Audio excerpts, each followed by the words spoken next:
Robinson, cara, a gente tá vendo lá essa última guerra que é que tá chamando mais atenção, que dá pra dizer que é Estados Unidos e Israel contra o Irã ali. Que Sim. eles, que foi uma coisa que teve uma guerra lá dos 12 dias, algumas coisas aconteceram já.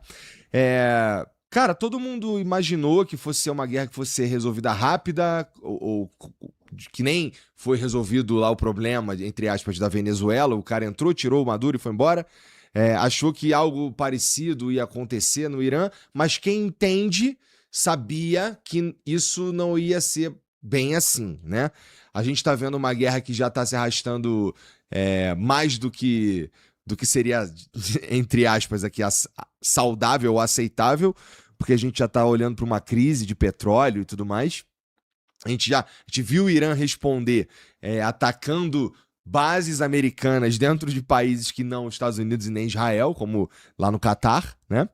E a gente tá vendo um Irã mais, não sei, preparado pro que tá acontecendo, né? Do que se esperava, de certa forma.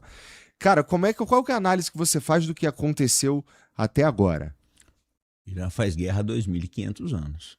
Eles enfrentaram Napoleão, Alexandre, enfrentaram Alexandre o Grande, enfrentaram Timur, tá? Foram invadidos por árabes, brigaram com os russos no Cáucaso por 170 anos, foram invadidos por turcos, tá? Lutaram com afegãos, lutaram com britânicos, tá? Você pode pensar, 8 anos contra o Saddam Hussein. Quer dizer, é uma gente assim, que enfrentaram os gregos nas Termópilas, né? Enfrentaram os gregos, os atenienses, espartanos. Essa gente é do ramo. Então, assim, Igor, porque, vê bem, eu falo sempre pro pessoal, a turma confunde análise com militância. Eu faço análise militar. Então, pra mim, cara, eu tenho que explicar pro público como é que tá a situação do combate. Agora, você sabe como é que é o Fla-Flu. Sim. O Fla-Flu que vira isso daí. O Irã vem se preparando há anos pra isso. Eu tava conversando outro dia com o pessoal do governo iraniano e a turma que faz esses drones, deixa eu mostrar aqui pro pessoal. Esse aqui. Isso, deixa eu mostrar. Isso aqui é o Shahid. Na verdade, isso aqui é um Gueran russo, mas o Shahid é a mesma coisa. A pessoa que faz isso aqui é uma molecada de 30 anos de idade, cara. Um pessoal bom dessa geração Z que tá aí, uma cabeça super aberta, inventiva pra caramba. Então, assim, as soluções militares que o Irã tá apresentando contra os Estados Unidos, que tem equipamento da época da Guerra Fria, da Guerra do Golfo, pô, cara, são extremamente inovadoras. Antes de ontem, eles destruíram um avião de 540 milhões de dólares. Deram uma sarambada num Boeing que estava na pista lá na Arábia Saudita, rachou o avião no meio. E um avião de 540, é um avião raro. Os Estados Unidos só tem 14 ou 16 daqueles aviões, né? Com radares sofisticados aí. E assim, ninguém esperava. Foi a primeira vez na história que um avião daquele lá foi destruído. Então, assim, pra gente que estuda o Irã, que vem acompanhando já há anos, né, há décadas aí, não é surpresa. A dúvida nossa, nós tínhamos todos os analistas, todos, tinha uma dúvida. O que a China e a Rússia iam fazer? Isso. A gente não sabia disso. Olha, o que a gente sabia? O Irã sozinho não pode com os Estados Unidos. Ainda não sabe o que a China e a Rússia vai fazer. A gente só desconfia. Desconfia. A gente só desconfia. Porque, vamos ser sinceros, Igor, você é um cara antenado.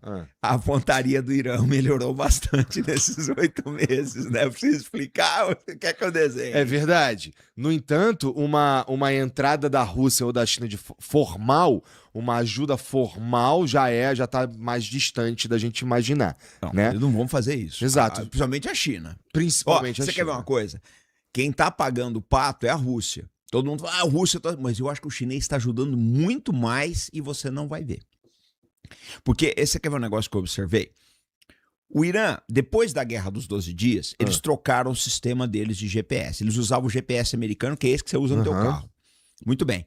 Tiraram, falou, sistema GPS aqui, o americano pode bloquear o sinal, a gente vai se ferrar. Então eles adotaram o sistema do GLONASS russo e do Beidou chinês. Eles fizeram isso daí.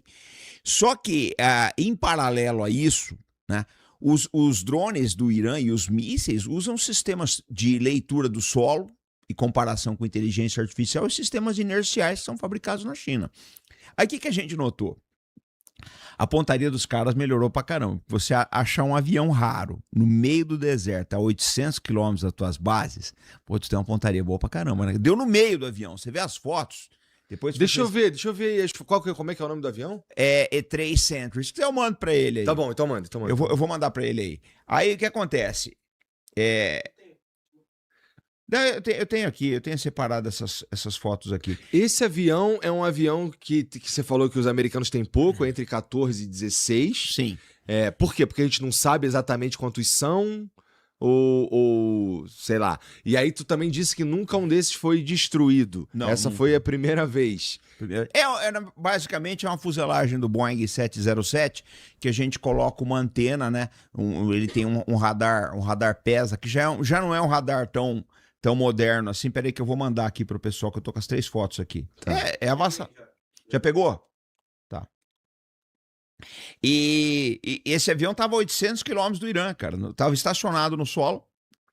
Os caras deram no meio. Mandei também aí, vai pra duplicar aí. 800 quilômetros. E aí, pegou no meio do avião. Você falou, mas não é possível que... Olha lá, ó. Entendi. No meio. Não tem mais, eu mandei 3 pra vocês aí, tá? Uhum. Tem uma que mostra bem aí. Aqui, esse prato que você tá vendo, essa substância, essa Ali estrutura embaixo. preta, era o o radar deles aí. O radar de busca. Esse avião, ele é usado, ele estava sendo preparado, eu imagino, para fazer o quê? Para sobrevoar o Irã? Então, aí é outro problema. Não sobrevoa. Tá. Pouca gente tá sobrevoando o Irã. Aí, olha a Nossa cacetada, senhora, cara. mandou pro espaço. A lambada que foi. O lance é o seguinte, aí que tem outro problema que o Irã criou, cara. Os primeiros dias da guerra, os americanos tinham posicionado há anos já, principalmente no Bahrein, no Catar, na Arábia Saudita, também no Kuwait, vários radares de longo alcance, radares de banda X, de uma cobertura bastante ampla. O que esses radares fazem? Eles dão alerta míssil.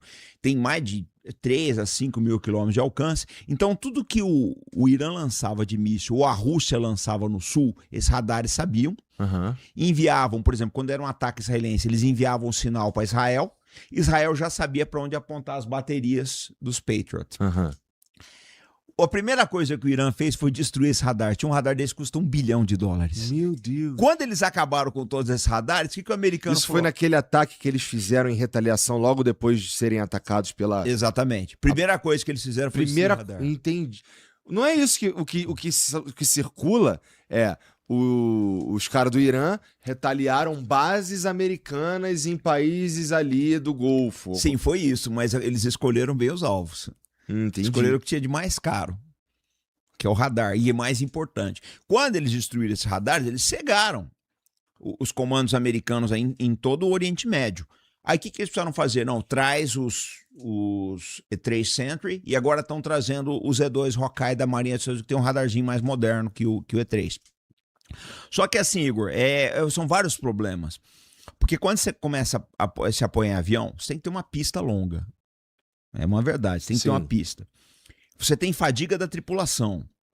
Você tem uma série de problemas aí. Esse avião pode ser derrubado ou pode ser atingido no solo, como foi esse caso. Então, assim, o Irã criou um problema muito grande que tudo que o japonês tentou fazer em Pearl Harbor em 1941, o Irã conseguiu fazer em alguns dias no Golfo. Foi um negócio assim, cara, na boa, a gente olha assim, esse do radar, eu acho que teve encomenda do russo aí, porque esse radar atrapalha as operações na Ucrânia. Né? Entendi.